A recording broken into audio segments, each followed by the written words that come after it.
E aí, pessoal, tudo bem com vocês? Veja bem, nós já terminamos o segundo bimestre letivo, depois do nosso merecido repouso, né? Estamos de volta agora com tudo e um novo ciclo pela frente. Estamos agora entrando no terceiro bimestre do ano. Já passamos da metade do nosso ano letivo, com novos assuntos, com novas ideias, mas sempre mantendo a proposta de favorecer um excelente ensino-aprendizagem para todo mundo. Então vamos lá? Na aula de hoje, nós vamos fazer a introdução do capítulo de número 7 do livro de vocês. Nós vamos estudar três importantes civilizações do mundo antigo nesse capítulo, né? Vamos estudar os persas, os fenícios e os cretenses. São três povos, três civilizações super importantes também do mundo antigo, que tem um destaque importante aí na história antiga. Vocês sabem que nesse ano, conforme nós vimos lá no início do ano, o nosso objetivo é estudar Idade Antiga, civilizações antigas. A gente já estudou muita coisa, já estudamos Mesopotâmia, já estudamos sobre Egito, sobre antigos reinos africanos, sobre hebreus, não é? E agora são outras três civilizações que nós vamos estudar nesse capítulo: persas, fenícios e cretenses. E na aula de hoje a gente vai ficar com os primeiros aqui, com os persas, tá bom? Então vamos lá. Os persas, um dos maiores impérios da antiguidade, certo? Os persas, eles são lembrados por terem dominado uma extensa área territorial e por terem uma influência política, um domínio político no mundo antigo muito grande. E a gente vai ver um pouquinho disso nesse capítulo. Pois bem, vamos lá. Vamos começar primeiro com a localização geográfica dos persas, tá? Os persas, gente, eles começaram numa área onde hoje está o Irã, tá? O Irã hoje é um país do Oriente Médio, né?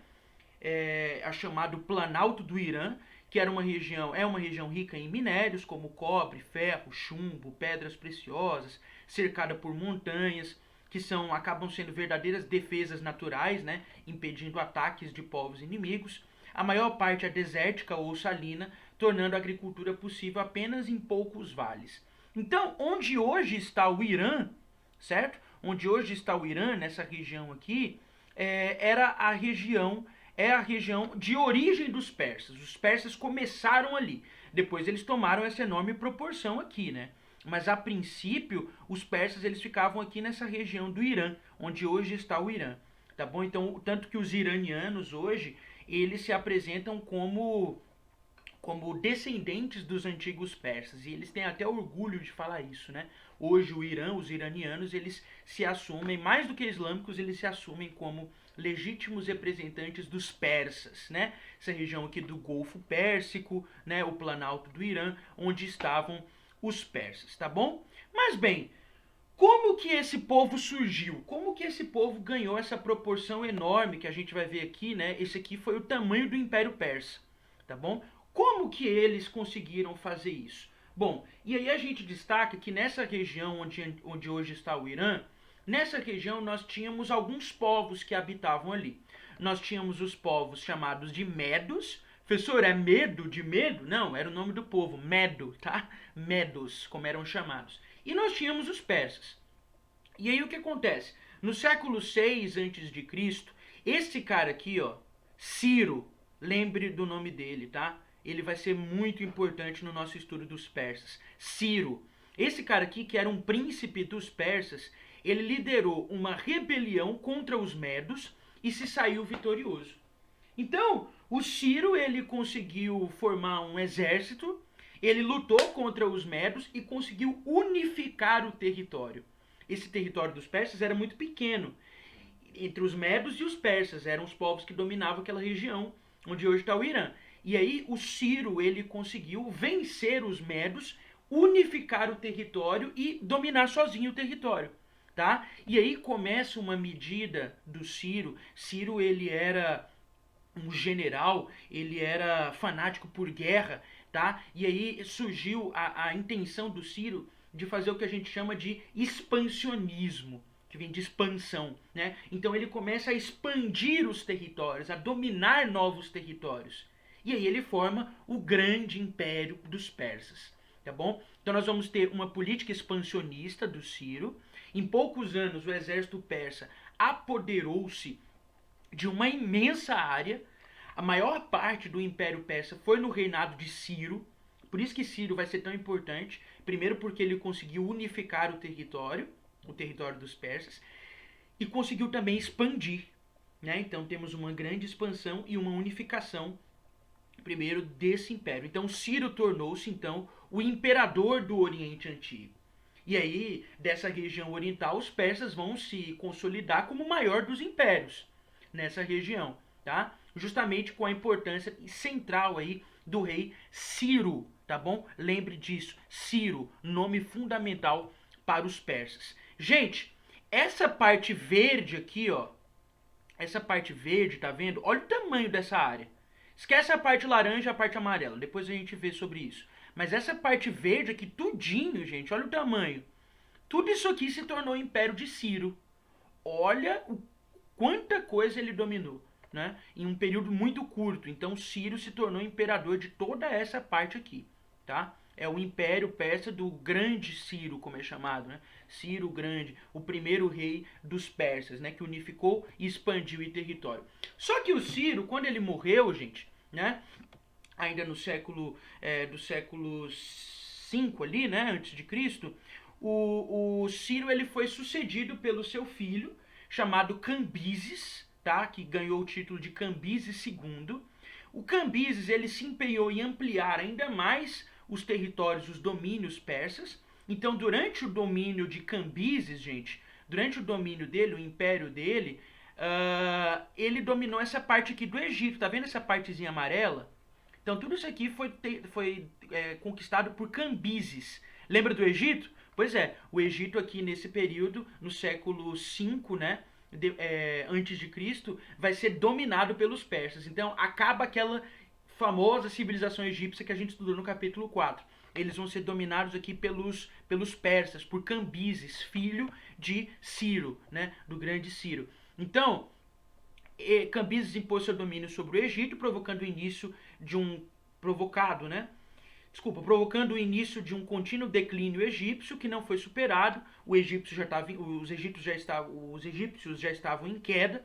Suas conquistas então se estenderam ainda mais sobre o norte da África. No entanto, a despeito dos seus grandes feitos militares, seu governo não se estendeu por muito tempo. Antes mesmo de completar 8 anos é pouco tempo, falando de um império, né? Os governantes ficam muito mais tempo no poder. Cambises morreu prematuramente em um acidente. Então o Cambises ele governou pouco tempo, mas ele deixou essa marca aí, né? A conquista aqui do Egito. Então essa partezinha amarela foi dominada por Cambises, filho de Ciro. Depois da morte de Cambises, quem vai assumir, gente? O neto de Ciro, filho de Cambises, Dário ou Dario, tanto faz. Esse rei aqui vai ser lembrado aí como um outro nome muito grande dos persas, tá? Ele é lembrado na história como um grande administrador. Isso porque ele tomou algumas decisões no seu governo que foram determinantes para a consolidação dos persas, né? Então, por exemplo, o Dário I, como é chamado, ele foi responsável pela primeira moeda internacional, ou seja, ele unificou uma moeda só, um tipo de moeda para todo o império. Essa moeda fazia alusão ao nome dele, né? Era chamada de Dárico, tá? Fazendo referência ao nome dele, que era Dário. Ele criou, gente, uma rede de estradas e comunicações envolvidas, justamente para poder integrar o império, né? Porque o império era muito grande. Olha só, e Dário, gente, ainda teve outras conquistas, que é essa partezinha laranja. E aí é com Dário que o império dos persas chega à sua máxima extensão territorial, tá? Essa parte verde foi dominada por Ciro, essa parte amarela dominada por Cambises e essa parte laranja dominada por Dário. Então o império de Dário era tudo isso aqui, gente, tá? Ou seja, Dário, apesar de ser um império tão grande, por isso que ele é lembrado como grande administrador, porque ele tomou algumas medidas para poder integrar esse território, unificou a moeda, construiu uma rede de estradas para poder interligar esse território. desculpa, para poder interligar esse território. E uma outra medida, a mais importante, a mais lembrada do reinado de Dário. Esse aqui é um exemplo da moeda, né, o dárico, tá? Gente, aí você deve estar se perguntando, nossa, professor, mas olha o tamanho desse império. Como é que um imperador fazia para governar tudo isso? O que ele usou de estratégia, né? O que ele tomou como decisão política para poder facilitar sua administração? Aí que está a medida que é mais lembrada, Dário, né? Ele dividiu o seu império em províncias, como se fossem estados menores, territórios menores. Esses territórios, essas províncias, elas eram chamadas de satrapias, tá? Ou satrápias, tá? Satrapias. É um nomezinho meio complicado, né? Mas se você praticar, você vai lembrar. Satrapias. E cada satrapia era governada por um chamado sátrapa, tá? Sátrapa. Sátrapa era o cara que governava a satrapia. E o sátrapa, ele tinha como, apesar de ele ter a sua autonomia, apesar de ele ter ali, né, a sua influência, ele devia total devoção ao rei. Não é à toa que para fiscalizar esse governo nas satrapias, o rei enviava fiscais. O rei Dário enviou fiscais para saber se o sátrapa estava ou não cumprindo a determinação dele, porque quem mandava era o rei. Então, se tivesse algum sátrapa engraçadinho, digamos assim, que ousasse desrespeitar uma vontade do rei, o rei fiscalizava isso constantemente. Então, em todo o império dos persas, Dário mandava fiscais que eram chamados de olhos e ouvidos do rei. Tá? Então, esses fiscais eles ficavam andando, né, pelo império, pelas satrapias, vendo se a decisão dos sátrapas estava ou não de acordo com a determinação do rei. Caso algum sátrapa desrespeitasse a vontade do rei, ele poderia se dar mal com o rei, inclusive sendo até morto, tá bom? Então, o Dário, ele tinha um controle muito grande, né? Então, vamos entender melhor essa questão das satrapias e dos sátrapas. Qual o objetivo da divisão em satrapias? Facilitar a sua administração num território tão grande. Mas ao mesmo tempo que ele estava facilitando essa administração por ter dividido o território, não significa que ele ia perder o controle. Para isso ele tinha os fiscais para saber se os sátrapas estavam ou não de acordo com a sua vontade, tá bom? E um outro detalhe também que o Dário ele colocou como escrita oficial em todo o império persa, ele colocou o aramaico, a língua, né, o idioma aramaico, que foi estabelecido aí como escrita oficial em todo o império. Mais uma das medidas que ele teve para unificar o território, né, construção de estradas, moeda, né, e também a questão do idioma, da escrita, né. Os persas eles também são lembrados aí pelos grandes palácios, né, como esse exemplo aqui. Claro que isso é uma reconstrução, né, diante de relatos, né, e de achados arqueológicos, de vestígios, né, mas isso aqui era a reconstituição de um provável palácio dos persas. Aqui são as ruínas, né, algumas ruínas encontradas ali onde hoje está o Irã, né. Essas aqui eram importantes cidades, as principais cidades, né, do império dos persas, né, Persépolis, uma outra cidade chamada Passárgada, né? Então são importantes cidades dos persas. Passárgada, Persépolis, né? Eram cidades as capitais ali, Suzã depois, capitais ali do império dos persas, né? Então aqui o exemplo de ruínas, onde estava aí. E uma outra arte que é muito lembrada também, os persas, é a tapeçaria persa, né? A fabricação de tapetes, os famosos tapetes persas, que até hoje essa técnica ela é cultivada até hoje e muito vendido. Esses tapetes são muito caros hoje, né? E são vendidos ali onde hoje está o Irã. Como eu falei, o Irã, ele é aqui um exemplo de tapete persa, né, e tal. O Irã, ele é guardião, digamos assim, da cultura dos persas, né? Então aqui outros baixos relevos, como são chamados, né? Que são esculpidos aqui em rochas, tá? Como uma manifestação artística dos persas. Agora, uma outra questão também Ah, tá. O legado cultural, né? A herança cultural. Então, a organização administrativa do governo de Dário I inspirou a construção das administrações, a constituição das administrações complexas da atualidade, né? Porque ele tomou essa decisão de dividir, de repartir o território, mas mantendo o seu domínio. Então, isso foi algo muito avançado, digamos assim, né? Que trouxe uma grande contribuição para o mundo político. Agora, um outro detalhe interessante para a gente entender, gente, é a religião. Qual é a religião dos persas? Durante muito tempo, os persas eles foram politeístas, como aliás vários dos povos vizinhos, né, dos povos antigos eram politeístas. Até como a gente sabe, politeísta acreditava em vários deuses. Mas chegou um momento em que os persas mudaram sua religião. E eles começaram a praticar uma religião que a gente chama de dualismo, um tipo de religião dualista, né? Por que dualista? Porque eles acreditavam em duas forças, né? Forças equivalentes ao que a gente chama de bem e mal, tá? Esse tipo de religião dualista tinha um nome, a religião dos persas se chamava, grave bem esse nome, é meio difícil, Zoroastrismo, tá? Zoroastrismo. E esse nome Zoroastrismo vem de Zoroastro, que era o cara que espalhou, era o profeta, né? Também chamado de Zaratustra, né? Zaratustra ou Zoroastro.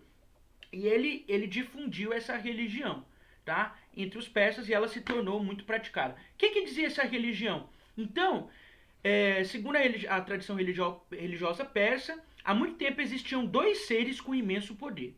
Eles eram chamados de Aura Mazda e Arimã. Este último, Arimã, se revoltou e tornou-se a fonte do mal. E Aura Mazda, por sua vez, manteve-se de acordo com o plano original, tornando-se a fonte do bem. Então, Zoroastro ensinava ainda que a guerra entre o bem e o mal um dia seria vencida por Aura Mazda, né? Ou seja, essa força do bem, e aqueles que o seguissem tentando fazer o bem iriam para o paraíso. Já os seguidores de Arimã iriam para o lugar de escuridão eterna. Isso lembra um pouco o conceito do cristianismo, né? De paraíso celestial e inferno, né? Lembra um pouquinho. Então, essa questão da dualidade, né?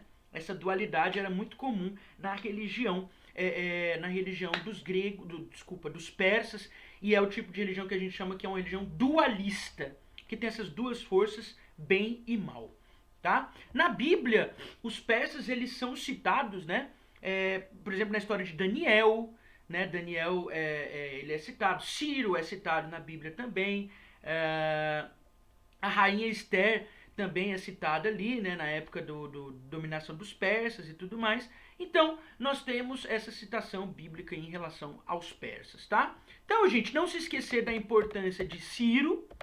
Cambises também tem sua importância aqui no domínio do Egito, Ciro como unificador e Dário como o auge, né, do Império Persa, as decisões que ele teve de unificação, de expansão e de crescimento dos persas, tá? Então, nós ficamos por aqui na aula de hoje, a gente viu os principais detalhes aí dos persas, ainda tem outros dois povos para a gente ver, né? Ainda tem os fenícios e os cretenses, a gente vai discutir esses povos dos nossos próximos encontros, tá bom? Gente, foi um prazer estar com vocês, até mais.